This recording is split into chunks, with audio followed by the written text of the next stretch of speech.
Hello friends, welcome back to this channel. हम public international law and IHL की unit 3 के topic number 4 को पढ़ेंगे।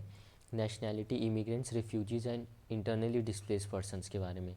ठीक है, आगे मैंने सिलेबस और अपने नेट का सर्टिफिकेट लगा रखा है। आइए, नेशनैलिटी। नेशनैलिटी क्या होती है? ये है लीगल रिलेशनशिप बिटवीन नेशन और उस इंडिविजुअल के बीच में। ठीक है, वो हो जाती है नेशनैलिटी। अच्छा, ये कहाँ मेंशन है? Mention in article 15 of UDHR 1948। क्या? Universal declaration of human rights के उसमें। ठीक है।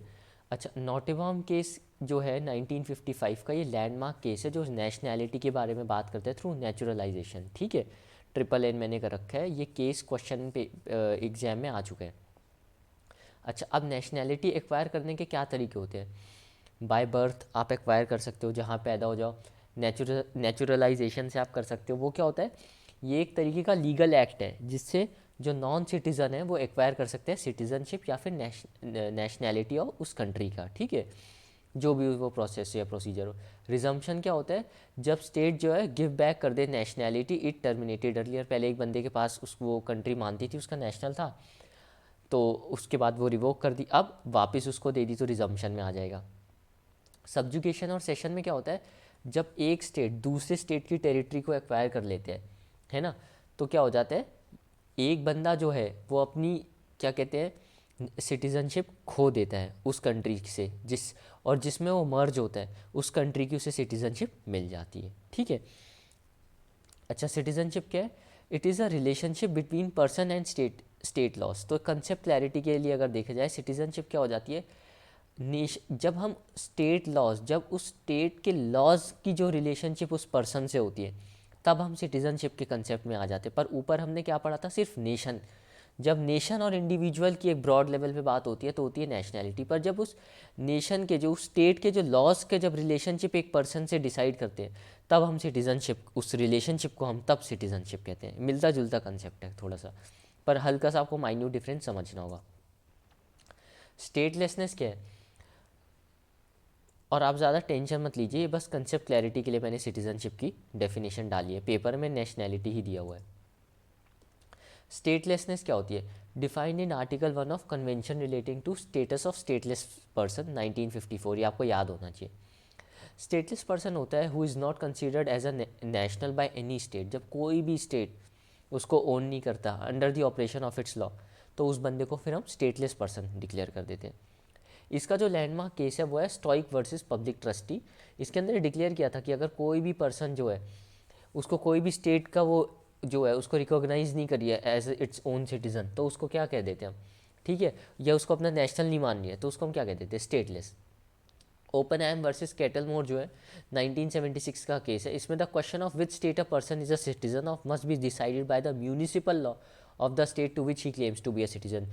मतलब अगर एक बंदा है वो कहता है कि मैं लंदन का सिटीज़न हूँ, तो जो लंदन का जो लॉ होगा ना, वो डिसाइड करेगा कि वो कि वो यूके का सिटीज़न है या नहीं है।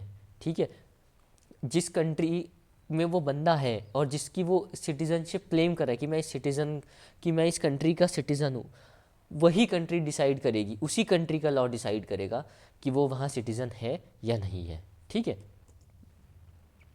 Important convention on statelessness, refugee convention 1951। ठीक है, उसके बाद कौन सी आती है? Convention relating to status of stateless person. ये कब आती है? 1954 में। Convention on reduction of statelessness ये आती है 1961 में। पर ये कब आया? फोर्स में आया था 1975 में। ठीक है। और protocol relating to status of refugees ये आया 1967 में। आपको एक क्रोनोलॉजी चारों की चारों अच्छे से पता होनी चाहिए, MCQ में आ चुकी है। ठीक है, कि कौन सी कन्वेंशन कब आई।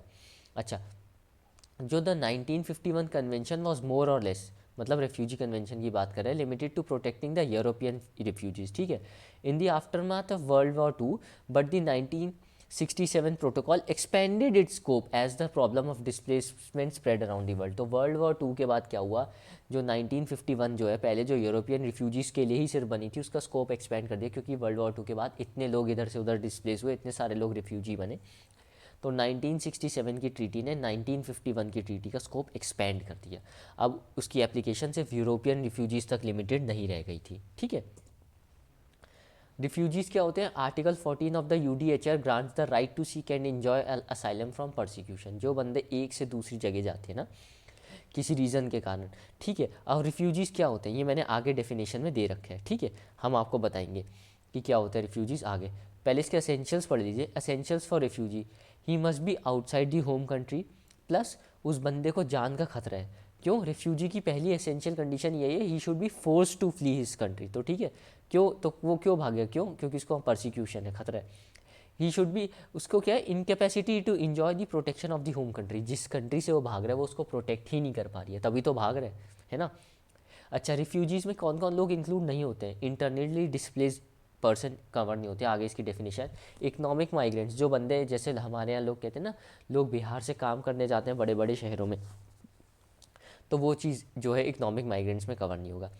विक्टिम्स ऑफ नेचुरल डिजास्टर्स जो गए वो भी कवर नहीं होते हैं, ठीक है, रिफ्यूजीज़ में। तो अच्छा, फिर क्या होता क्या है ये इमिग्रेंट, रिफ्यूजी, असाइलम और आईडीपीज़? देखिए, इमिग्रेंट जो होता है वो क्या करता है, वो अपनी चॉइस से सेटल होता है दूसरी कंट्री में। किससे? चॉइस से, चूज़ करता है। रिफ्यूजी क्या होता है? He is force to flee his home country and got refugee status. वो किसी मजबूरी के कारण उसको फोर्स वहाँ से भागना पड़ता है, समझ रहे हैं? जब एक बंदे का रिफ्यूजी स्टेटस डिटर्मिन्ड नहीं हो, ठीक है, वो डिटरमाइन ना हो, तो वो असाइलम सीकर कहलाता है। The protection granted by a state to a foreign citizen against his state, ठीक है। The person for whom asylum is established has no legal right to demand it and sheltering state has no obligation to grant it. Simple भाई, asylum क्या होती है? एक protection होती है किसकी? एक फॉरेन सिटीज़न जो उस कंट्री में आया है, ठीक है।